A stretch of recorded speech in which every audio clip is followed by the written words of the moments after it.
More and more state governors from the opposition side of things are practically queuing up to switch political allegiances to the ruling All Progressives Congress. A couple of days ago, it was Plateau State Governor Caleb Mutfwang declaring that it was being put under enormous pressure to defect, while a raft of other state executives are today being reported as making final preparations to join the bandwagon. Well, Chief Judge Agbakahi is a chieftain of APC in the Southeast.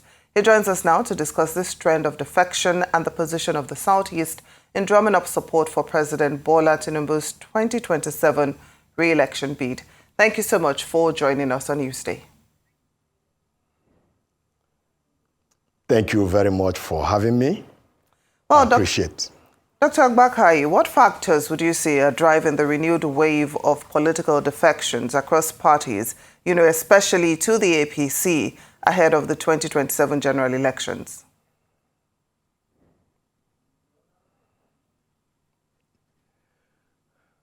Well, politically speaking, political alliance, realignment, and alignment are all major features of multi-party democracy.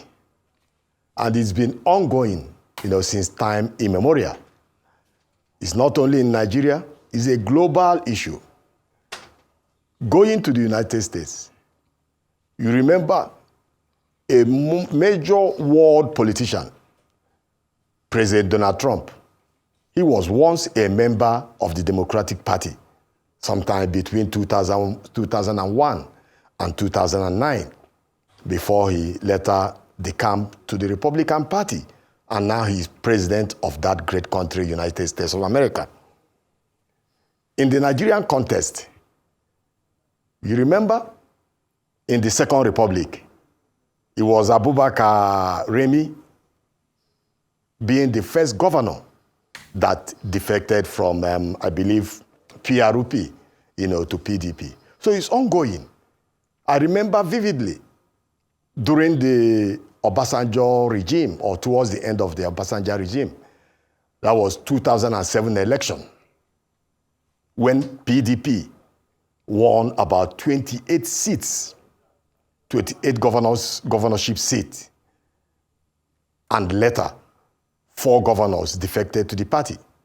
I believe that time we only had AD winning in Lagos State, the current president, and the AMPP winning in Borno, Yobe, and which other place, and I think in Kano State. So that is the point. What I'm saying is this: defection in a political system is not an aberration. This has started long ago.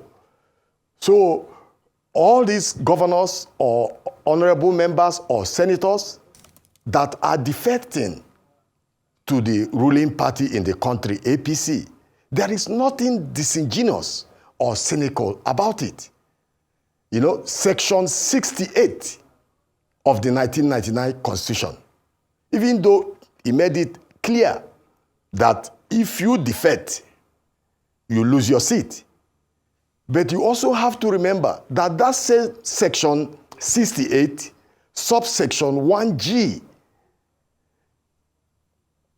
there is a little bit ambiguity in there, in the sense that if you are defecting to another party, when your party is in disarray, it is allowed by the law.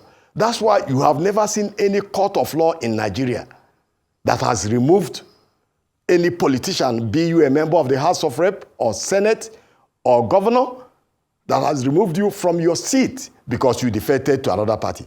So that is the situation. It has happened during the PDP years. Many people defected. So one of the reasons, in my view, some of these governors are defecting to the All Progressive Congress is probably because of the good work the president is doing. The economy has turned around. And I see these defections, particularly the one in Enugu State, which is one of the major states, probably the capital of Southeast, when you talk about the 5 states there. I see it as an affirmation, and utmost proclamation, of the renewed hope agenda of the current president. That it means that his policy, all the initiatives are working. The economy is turning around. Inflation is coming down, probably about 18.12 now. Our foreign reserve has gone up to about $43 billion. Fair enough. There is trade surplus. Fair enough, Chief. So that is why I see them defecting. Yes. Right. Understood. Go ahead. Thank you for that. And with all these defections, those who are watching from the outside are wondering if the APC has any kind of clear strategy to retain or even appease their current members in the party, and what they're doing to attract influential opposition figures to the party. What are the criteria that are used in these situations? Well, politics is very dynamic. And there are a lot of factors that can influence, voters' participation and the voting patterns, in a democratic election. So I believe that the party is doing a whole lot, to improve stability and unity in the party. I know that defections also has some shortcomings, just like we had in Delta State, the issues between the current governor and the former vice presidential candidate of PDP with Agbakahi in respect of who is the true leader of the party. But one thing about the Enugu defections, it is instructive to note that in Enugu State, the governor did not defect alone. He defected with almost the entire political structure. But more importantly, all the former governors, Ugwuanyi, Sullivan Chime, and I think probably Chimaroke, they are all defecting in mass, to the APC. The commissioners are defecting. So this is a big boost, for the APC, not only in Enugu State, but also in the Southeast. Now APC has Ebonyi, APC has Enugu State, APC has Imo State. And you can agree with me that the current governor of Anambra State, Professor Soludo, who will be going for an election, I think on Saturday, has a close affinity, with the current president. And there is no doubt that he is supporting the president. He has made it clear, publicly. Even the same thing is applicable with the current governor of Abia State. The current governor of Abia State, has said it openly that his vision is intertwined with that of Mr. President. So that is what you see. I think this is a huge step, for the APC in Southeast.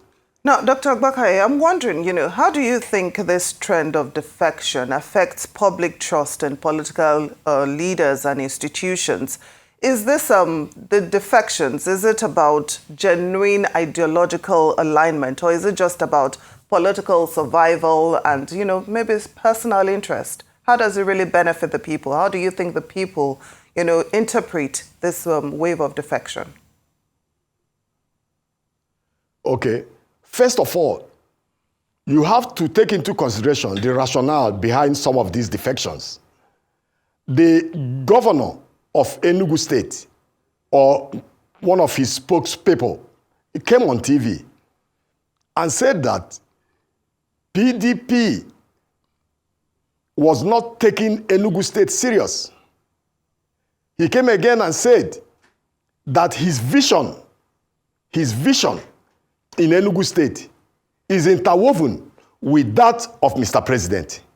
He also went as far as saying that they don't want to stay with the sinking ship.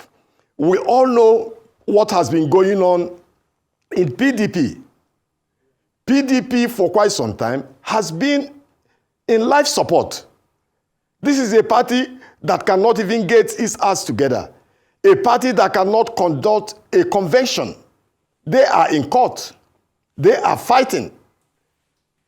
You know, very important, the issue between, I think, Senator Anyanwu, the current and authentic secretary of PDP, and one Mr. Ude Okoye, who was being supported by the governor of Enugu State, who has now joined APC. So these are all the issues. You go to Labour Party. Labour Party is in disarray between the Abori faction and the Nemade Osman faction of Kaduna State. So that is what you see. When you see all these people defecting, they are defecting for reasons. They believe they will do a lot better by being in APC and considering the good work the president is doing. Like I said, the economy has turned around. Even food prices are down. I went to the market last time and bought a bag of rice at about 62,000 naira. I remember around this time last year, I bought it about 80-something thousand. You know, I'm a middle-class guy. I go to the market in Gariki here. I buy, mudu of gari. I buy mudu of gari, 1,100 naira. I remember by this time last year it was about 1,500, 1,600 naira. Food prices are coming down, because of the bold policies and the initiative of President Bola Ahmed Tinubu. That is what you see happening. Well, on that note, we would like to thank you so much for joining us this afternoon. APC Chieftain, Chief George Agbakahi, thank you for joining us on Newsday.